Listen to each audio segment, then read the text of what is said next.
as a complex biological machine.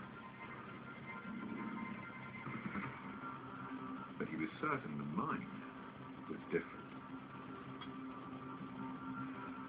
He proved this with a simple thought experiment. He tried to imagine that he had no physical body, as if he was floating around like a ghost.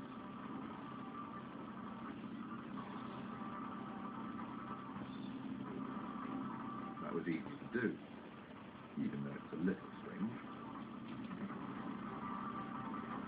Then he tried to imagine having no mind.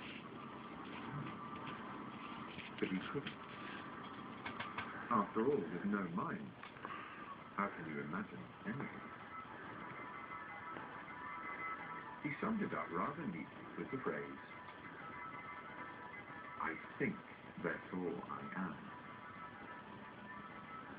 He believed that the mind and the body are fundamentally different kinds of things. Working out how they interconnect is the next step for us to find a scientific basis for the meaning of life. Here too, Descartes was well ahead of his time.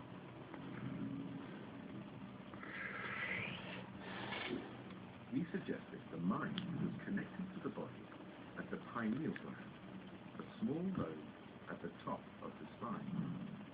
Although he wasn't entirely right, Descartes was pretty close. We now know that the conscious mind is created by the brain as a whole, an organ of such stupendous complexity that I find it mind-boggling.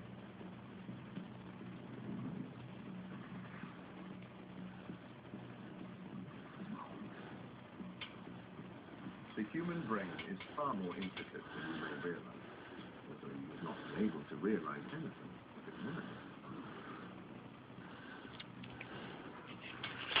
It contains as many brain cells as there are stars in the Milky Way.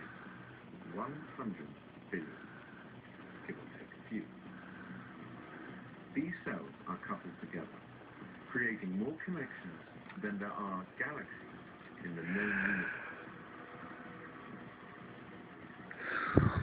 You may think that studying the brain is a job for neuroscience, but since the brain is governed by fundamental forces like electromagnetism, then thinking itself ultimately boils down to physics.